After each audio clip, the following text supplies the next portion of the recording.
Have you ever thought about just how much time it takes to plan every detail of your wedding day? Many brides are now spending 10 to 15 hours each week planning the perfect day. It's like adding a part-time job to your already busy life. Not everyone can afford to hire a full-time wedding planner to help with every detail, which is why so many brides are now turning to a wedding day coordinator. That's right, a wedding day coordinator saves you money, and more importantly, it gives you the peace of mind that your special day will run smoothly. From finalizing all of the details you've worked so hard on to coordinating with vendors, KL Wedding Coordinators will be there every step of the way to guide you through the day and allow you to savor the memories that'll last a lifetime. For more information, visit facebook.com/KL Wedding Coordinators or give them a call, 603-320-2752. Are you part of a nonprofit organization or youth group looking to raise cash for your cause? Stay tuned at the end of this video to learn how you can bring the action and excitement of the Millennium Wrestling Federation to your town live, featuring the superstars and legends of yesterday, today, and tomorrow. I think WrestleMania 1 is what got Vince McMahon started. That's it. The buildup of that, everything about it, the timing, everything worked together. You know, even their enemies, Ted Turner, were helping us. Because every other word, they would say something about F. I mean, yeah, the thing you do is don't say nothing about your enemy. Right. They didn't. So they made us even better. Yep. They cut their own throat.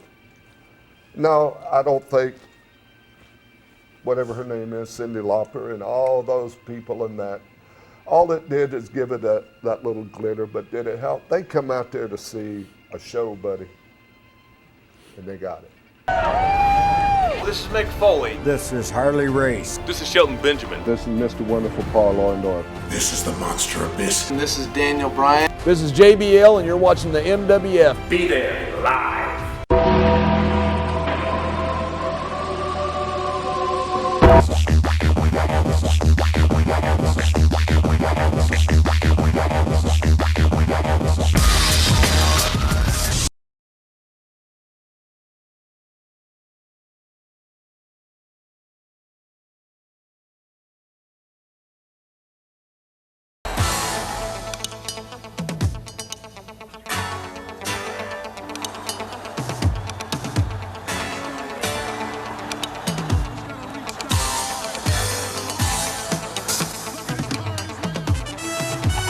Wrestling fans from around the corner, around the world, welcome to a special, almost a bonus installment of Memories and Legends. Tony, we have made our goal to release new content on every WWE pay-per-view weekend. It's been a great success with the great feedback we've had from the fans. We'll discuss that in a moment.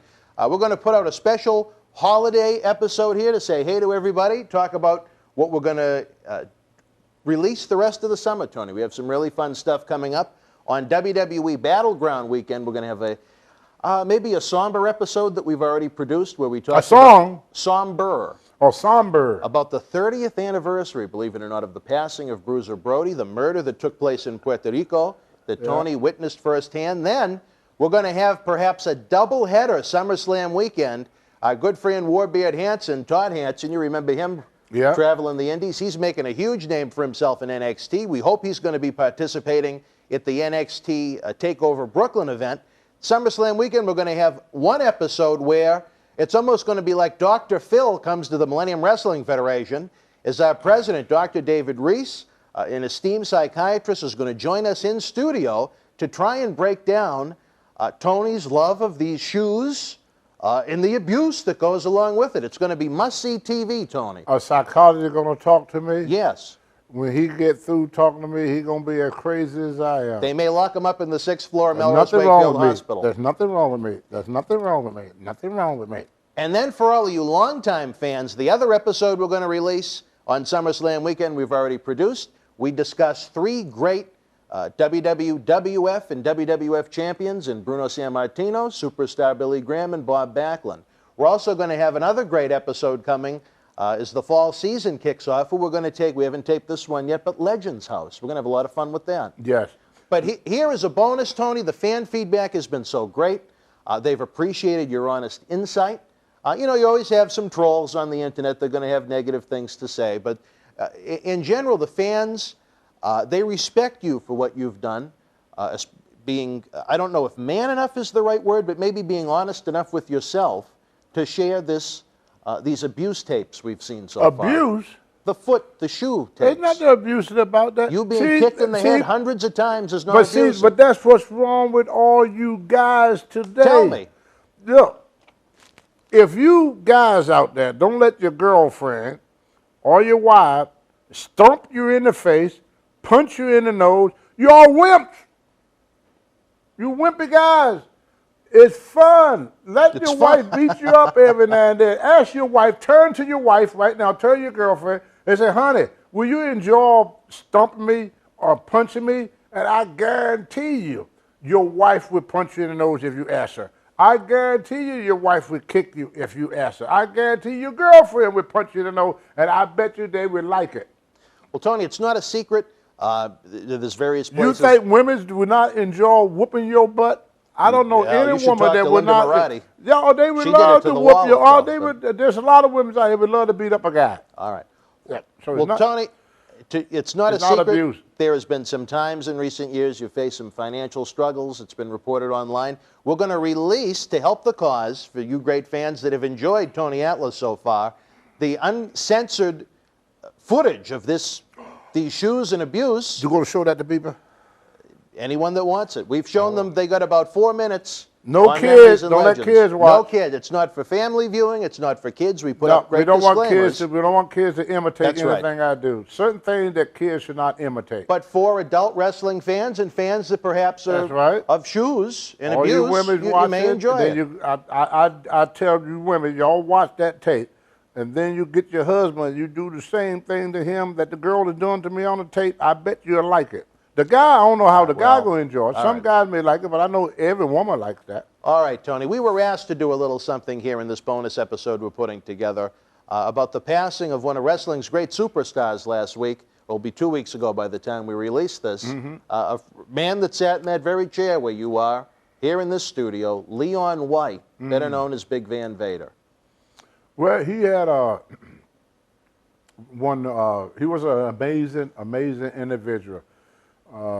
He played pro football, played in 2 Super Bowls, championship games, got 2 Super Bowl rings, WWE Hall of Fame, Hall of Famer. He brought a great access to the business. I mean, he was a great entertainer, and he was a great friend to. I didn't know him that well, but I had the pleasure of spending time with him. We talked about football and we talked a lot about Tom Brady. He had the same feeling about Tom Brady I did, that he's going to go down as one of the greatest quarterbacks of all time. And he was a very interesting person to be around. He was a very, very intelligent man. I mean, it was more to him than just Vader the wrestler. You know, what is so strange, you know, he reminded me a great deal of Mankind, George the Animal Steel, and Vader. They both played this person that was not intelligent. They play a character that didn't show intelligence with just brute strength and craziness. But then when you sit there, and all 3 people are 3 of the smartest people I know. You know, Cactus Jack, very, very intelligent man. George the Animal Steel was a very intelligent man, and Leon White was a very, very intelligent man. And you could learn a lot from and the fans are going to miss him. And the wrestlers and the fans are going to miss him, because those that was able to meet him and see him, you know, perform, he loved the fan, he loved to perform up until his last days, you know. Even after his surgery and everything, he still wanted to get out there and be in front of the fan. I know one time he was on this last show with me and Mark Henry was on with Big Time Wrestling, and they told him, said, well, you know, you don't have to make the show if you don't want it. He said, no, I don't want to disappoint the fans. So he was a true patriot of not only wrestling, but also in football. So. You know, Tony, I got to know Leon very, very well in recent years. You know, one thing you talk about his great intelligence and his stardom in wrestling is he was one of the best big men of all time. Yeah. But he was a great dad. He had a great affinity for his son. Yeah. I tell you this, we had some questions from the fans, Tony. What was your initial impression when you first met him? Did you meet him when he was first Vader, or was he still Leon White at that point? He was Vader when I met him. It was in 1993, and he was managed by what I consider one of the greatest world champions of all time, Harley Race. Another man that sat in that very seat you're in. We love the Harley interview. Harley Race was his manager at the time, and we worked against each other only once on television. Really? Yeah. We had one match during the time of WCW. I was playing the villain. I was the heel at that time, and we had a match, and we traveled a little bit together. I traveled a little bit with him and Harley Race, and we had some very interesting conversations. But when I first saw him, I just figured he was very, very impressive. Then when Vince got a hold of him, Vince just took him to another level when they put the big shoulder pad thing on him and came out with the blowing the smoke. And well, that happened in Japan, not WWF. Was that Japan? Yeah. But I thought that was a great look. The elephant-looking mask that had the steam come out of it. The steam coming out of it. I thought that was amazing. And you know, everywhere he went, he ran into a little complication one time when a guy asked him was wrestling fake in the Middle East. And remember that? He did the same thing that David Shooks did. He sure did. Slapped the reporter. Wrong country. yeah, but he was just in the wrong country for doing that. But it just shows you the respect he had for the business and the board, because he took that as guys would insult his profession. You know, to tell a wrestler that wrestling is fake would make any wrestler mad, because wrestling is not fake. It's stage. It's a big difference. We hit each other. You can't fake a fall. Guys got injuries, and they in pain all the time for all the fall. So if you want to describe a wrestler, you would say an actor that does his own stunts. Yeah, that's a great way to describe it. There's nothing fake about the stunt. It may not be, I wouldn't even fake about who win and who lose. That might not be on the up and up, but most of the time, the guy that win, 9 times out of 10, he can win anyway. Because anybody that ever met John Cena in person and have worked out with him in the gym, I would say there's very few people in the world that could stand man-to-man with John Cena. That's just the honest God truth. I mean, he's a very, very powerful individual. For those that remember, there was a WrestleMania, I can't remember what it was, where he picked up the Big Show, who is 500 pounds, and picked up Edge, who at that time was 250 pounds. So this man took 750 pounds of flesh. Yep. Now, it's not like weights. With weights, everything is equal. Everything is even. So he picked up 750 pounds of human flesh and walked across the ring with him. That takes incredible strength. The fans in Houston at WrestleMania 25 couldn't believe it, Tony. It was quite a moment. It was an amazing feat of strength, one of the most amazing feat of strength I've ever seen in pro wrestling. I have seen done by John Cena, and his ability to connect with the fans, his ability to talk. There's nobody better on the mic than John Cena. I mean, he's absolutely amazing on the mic, the way he could think so fast and keep up with things, and he know how to connect with the fans. And he in person, if those that have never met him, you miss a treat. He's one of the most respectable, patriotic, nicest young men that I have ever met in my life. I got a lot of respect for John Cena. And what about John Cena Sr.? His father, what the old saying, the apple don't fall far from the fruit, don't fall far from the tree. So I would see where he get his great mannerism with, and some of the great qualities. Classy man. Very classy. Very classy. Man. He's a true champion. He meant to be where he's at. I think they should do more with him in the movie industry, because right now the movie industry don't have a lot of new upcoming action heroes. Sylvester Stallone and Arnold Schwarzenegger have had their pretty time. much, yeah. The day and most of Clint Eastwood, most of that era have pretty much passed, and I would like to see them introduce Cena into more action movie. I love the Marine, and I've seen him in a couple of things. Stone Cold Steve Austin is another. I think he's better as far as an actor. Then he was a great wrestler, but his acting is right up there with his wrestling. Yeah. So one thing that about guys like John Cena, Stone Cold Steve Austin, they had more to offer than just the ring. You are correct. Now, But, Tony, you know- we don't want to go too far off track. This is a tribute to Vader. Another question we got, Tony. You were around WWF for a brief period of time in 1997. Why do you think Vader never really clicked in WWE? He received a big main event run with Shawn Michaels for the belt. They had some major issues working in the ring where Shawn had some major frustrations on pay-per-view live. That kind of cost Vader a championship run. What is it about Vader, do you think, that didn't exactly click in WWE? And he was quickly moved into a mid-card slot and then almost into an enhancement role before he finally quit. Well, the unfortunate thing about any business, sometimes, like when I first started wrestling, some of the best wrestlers were the jobbers. In some respect, if you have a problem with one person that is close to the office, that person can cause you problem down the road. I think the main thing that hurt Vader was that slap. When he slapped the guy in the Mud East, that was pretty much. And you know that's a great observation. Because right after that, he really started to move what he down. did, he made himself a liability. Yeah. I mean, that guy.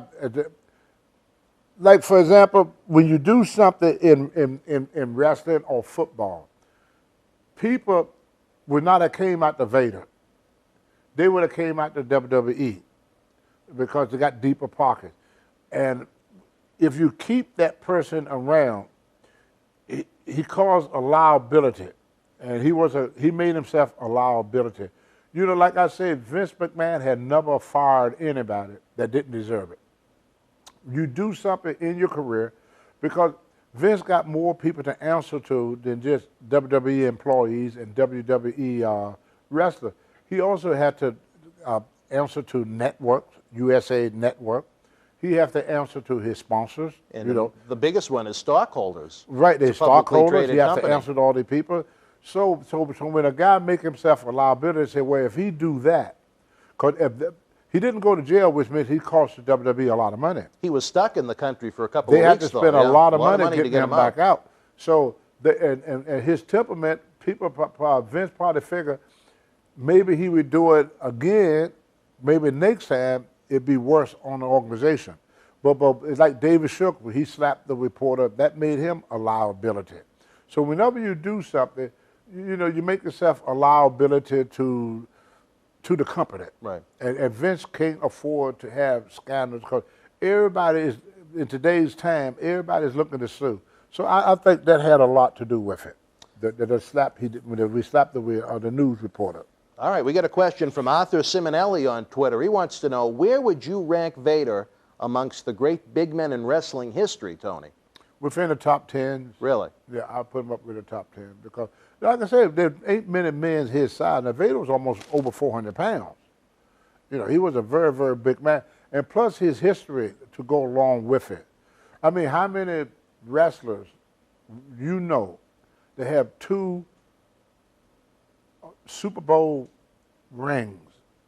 I mean, wrestling was very fortunate to get a person that played in 2 Super Bowls and wear 2 Super Bowl rings. There are very few people that got, you know, unless you're Tom Brady or New England Patriot, you know, there are very few teams that, so he was always in the top in everything he did. In football, he was on, you know, he was one of the top players in football. Made a lot of money in what he did in football. And in wrestling, he was a great draw. It made a lot of money in our pro wrestling. 400-pound man that did a 400-pound man that could do things, move around in the ring. You had Bam Bam Bigelow, you had Crusher Blackwell, but it was very, very limited. They was all limited in what they could do. So I would rank him within one of the top 10s. Right, this one, almost a little insulting, but you could find some humor in it from the shooter Dave Simcoe on Twitter. He said, Vader has become notoriously known on podcasts as someone that had horrendous-smelling ring gear. Did Leon stink when you worked with him? We all did. But was he exceptionally bad? No. This guy probably got close to a wrestler in ring gear for the first time in life. See, guys. Well, the WWE talent relations had to have some conversations with him because the boys complained it was that bad. Well, yeah, but see what ended up happening. when you're in a top spot, like I was with, not to get off subject, I checked into a hotel with Hogan one time, Hulk Hogan. And I went to the room, relaxed a little bit, came down, went to do the event, came back to do the event, got up the next morning at 3 o'clock. I had to be at the airport at 4 to catch a 6 a.m. Flight. I had to be at the airport at 5. So 4 o'clock, I came in the lobby. Hogan was just coming in to get his bag. He'd been working. So when you're on the road, it's very hard to find the time to do your laundry. So most of the guys, they do their laundry when they get home. And a lot of guys with like Teddy Long, which was easy for Teddy to do. Teddy used to do his laundry at the end of TV. He'd go down to the laundromat at the hotel and do his laundry. But he didn't have to wrestle and do what Vader did. But Randy Savage was another one. A lot of guys that wore a lot of stuff. It was hard. Like guys that, like if you just wore like a pair of wrestling trunks like Bob Orton Jr., you could just take that, take a little shampoo and rinse them out in the sink and hang them up. You got a fresh pair of trunks for the next day. But he wore a lot of gear. So it wasn't that easy for him to do his laundry. Is there a proper etiquette for the boys when it comes to cleanliness? No, there's not. No, not that I know of. No. All right, well. But see, the guys that complained during the Vader time, Vader came with they would have never made it with Andre. Andre would pass gas in the dressing room, and the show would be over. He could pass gas at 8 o'clock, and when the show ended at 10, you could still get a little whiff of Andre butthole. So we were used to that. Yeah. We came up in a different era. I used to wrestle a lot of guys like Abe Jacob. Now, Abe Jacob would eat raw garlic. So when he sweat, what you smell? The garlic. The garlic, you know, but where he come from is not to eat raw garlic, raw onions. I see him eat a raw onion, raw garlic. And so, guys, we didn't pay much attention in my day. But the newer generation, they more sensitive to things because they came up in a different time. So Vader was like an old dinosaur walking around all these young kids that is used to everything smelling good. They're not used to odor. They're not used to hairy, sweaty body. Like if they ever wrestled George the Animal Steel, I mean, when he sweat, he was no fun to wrestle. Not for all that hair. Let me ask you this, where Vader has become kind of a target for fans online because of these stories that have come out on podcasts like Bruce Pritchard's and such, who was maybe the worst that you ever had to work with when it came to hygiene? Was it George Steele? Was it someone else? Well, George, they shower every day, but when they get a sweating. Right. These big, hairy guys. Was there anyone that was exceptionally bad that you had to work with? You said, oh, I got to get in the ring with Savage. Savage was the worst. He stunk. And why was that? He would never wash his gear. Really? Yeah. Until he got off the road. Wow, all right. Yeah, because you got to realize these guys was on the road, not like right now what Vince, they only on the road 4 days a week. They got 3 days off. But back in the older days. They had 90 on, yeah. Or more. Or more. Like when I first started in the 70s, we got 10 days off a year. We wrestled 355 days a year. So most of the guys had girlfriends and stuff they could leave their gear with to wash their gear. When they got back in town, they had some gear or they had a wife to do it. But a lot of guys, they didn't have anybody. So, you know, I mean, them gears, you know, it was not unusual for the guy that, you know, we used to tell a guy, man, you need to wash your gear. I mean, that was common when we would tell a guy.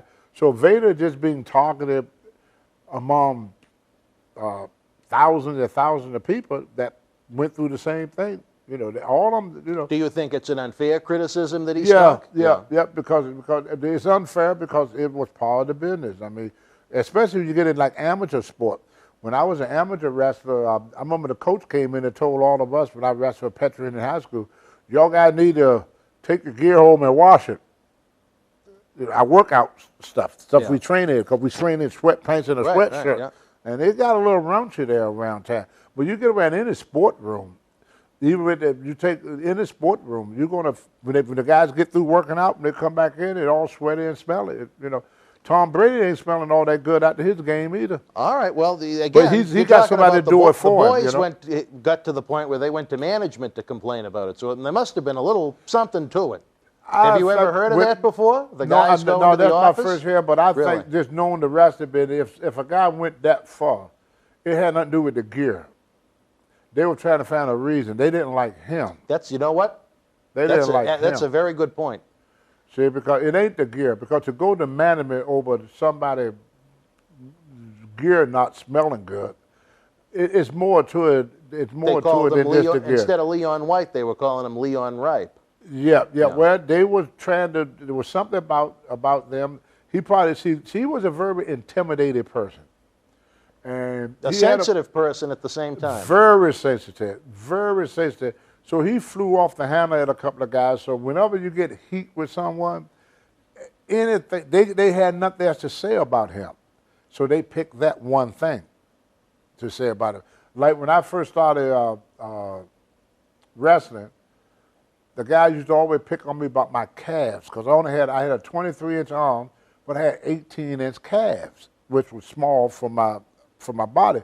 I had 30-inch thigh, but I had these little calves. That's why I wore the high boots. But guys would never talk about my arms, never talk about my chest. We went to a bench press contest, and it's what surprised everybody. Surprised me too. Dick Murdoch bench pressed 365 pounds in this contest in Japan. I did 600. Nobody talked about my 600. Nobody talked about me winning the contest. Nobody talked about my chest. The only time any wrestler would mention anything about my body, it was always my calves. Really? You look at the old interview with Jesse Ventura, they used to always talk about my legs. You talk about Greg Valentine, they always talk about my legs. Every time you look at an old interview with any wrestler, they always bring down his legs. He got small legs, Because when some people could pull themselves up by their own bootstrap, and other people pull themselves up by pulling you down. So these were just people that just didn't like Vader. All right. Because he wasn't the only guy in that dressing room that was smelling. All right. Well, I'll tell you that right now. I find this last question very interesting, Tony. I did not hear about this. I'm going to ask you. It was a question from the father, Jurgen Lias, on Twitter. He said there were rumors online that within the past year or so that you and Vader had a confrontation of some kind. It's not a rumor, it's the truth. What happened? Well, I live in Maine. Yep. And we shouldn't have been discussing it. We were discussing OJ. And he made a comment about, he was trying to convince me that the glove shrunk. And I said, Vader, you have to be a 5-year-old kid to believe that gloves shrink that freaking much. Calling me a kid, he's very sensitive. And so I told him, I said, look, if we get out of this car. Oh, this was in a car? We was in a car. Okay. And we was riding with, what's his name? Shoot. He's out of North Carolina there. He's South Carolina. He's a promoter there. But anyway, him and his family was in the car. So I told Vader, I said, if me and you fight, you better not get tired, because if you do, I'm going to pull a Tom Brady on you. I said, I don't get tired, brother. I said, if you can't go at least an hour fighting, you don't want to fight me. I said, because you may get me at the beginning, but I said, I won't stop. I said, you better not get tired. If you get tired, you go down, I'm not going to let you back up. And what was his response? He stopped talking. He left me alone. The promoter said, come on, guy. He calmed us down. His wife was holding me back. He had his kid in the car, and Vader just went off. But he, like I said, did he get loud with you, or? Yeah. Really? He got mad because I said you have to be challenged to think that a pair of gloves shrink, because we hunt up in Maine. Right, sure, you do a lot of hunting. And then when you shoot a moose or deer, you have to gut him. You have to dress him out there. Nobody can carry a moose out the woods. That thing's 2,000 pounds. Who's gonna carry a 2,000-pound animal out of the woods? So what you do, you cut them up, you dress, you get blood on your glove, and with most Mainers, when the glove get wet, they put it on the radiator and let them dry. They don't shrink, they get tight. But as soon as you put your finger in, I was trying to explain to him, how can you have cuts on your hand and not on the glove? Right. If there was his glove, the glove would have some cuts on it. Sure, you'd think. I was trying to explain to him, I believe he had what they call assistance. he didn't do it alone. I ain't saying that he's innocent or he's guilty, but if he was involved, he didn't do it alone. He had some assistance. I think that would make for an excellent topic of discussion at some point, Tony. Yeah. But and that's what the argument was over. Believe it or not, it was over OJ. But you ended as friends. We made up that night. All right. Well, that same night we made up. Tony, we're running out of time in this segment. Any final thoughts on our friend Leon White? I've had said a few prayers for the White family. I think he I was was very, very sad to learn of Leon's passing. He was a friend, a great athlete in 2 major sports. He would not be forgotten. No. And he's going to be dearly missed. No, be correct. You've absolutely. He's going to be absolutely. dearly missed. A lot of people are going to miss it. He was always 100% with the fans, no matter what. I've seen him time where his back was giving him trouble. But he would, when it came to the fan, he signed the autograph. He made his event. He always did. There was no problem with any promoter he ever worked for. I'm going to miss him.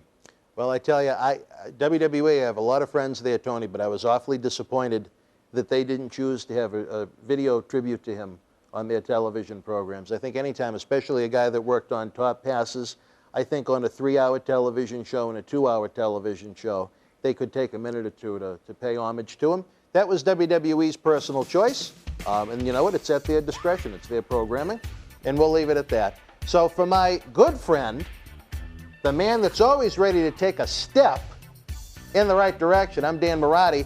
Check out these great DVDs, the Vices DVD, the Tony Atlas Memories and Legends DVD. We got the Boogeyman one out. We have a Special Vader one that's available from his visit here in the TV studio. And don't forget, WWE is going to be all over New England all weekend. The graphic has been scrolling on the bottom right-hand side of the screen. Again, for Tony Atlas, I'm Dan Marotti. Friends, until we speak again, we'll see you Battleground Weekend when we discuss the murder of Bruiser Brody.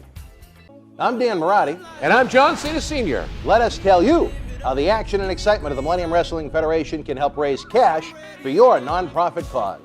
Experience the action and excitement of the Millennium Wrestling Federation live in your city, throughout New England, the tri-state area, down through the Carolinas, out to our friends in the Midwest and beyond. If your nonprofit organization is looking for an interactive turnkey experience while putting the fun into fundraising, you've met the perfect tag team partner to work with every step of the way.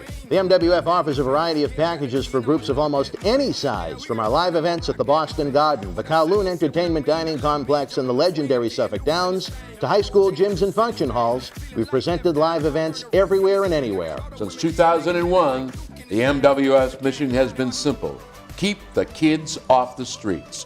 Under the leadership of President David Reese, we bring the superstars of yesterday, today, and tomorrow to your town. Not for a wrestling show, but an event that features action-packed in-ring wrestling, autograph, pose photo opportunities, Q&A sessions, and so much more. It's the best of sports and entertainment. The week of your event, we can add on to the endeavor with anti-bullying campaigns, library meet and greet reads, youth sport concussion seminars, and more.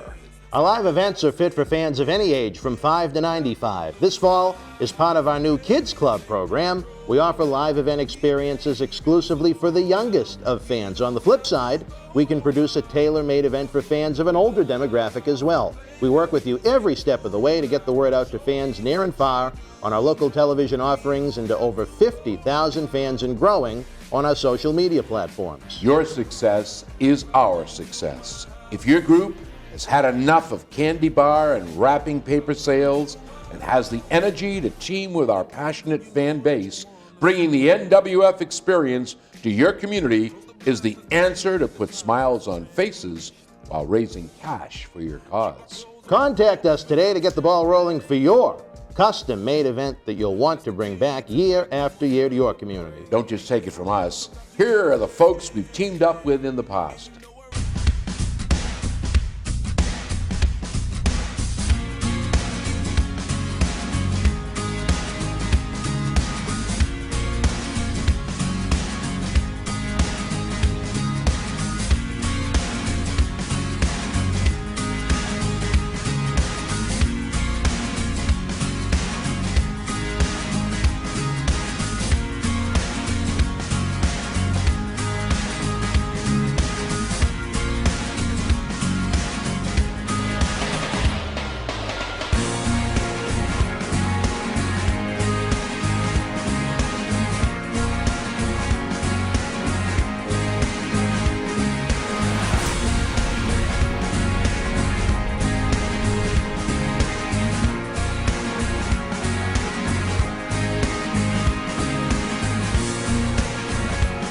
Wrestling fans, visit BostonWrestling.com for the latest information on Millennium Wrestling Federation live events, in-studio shoot interview tapings, documentaries, news videos, history videos, and more.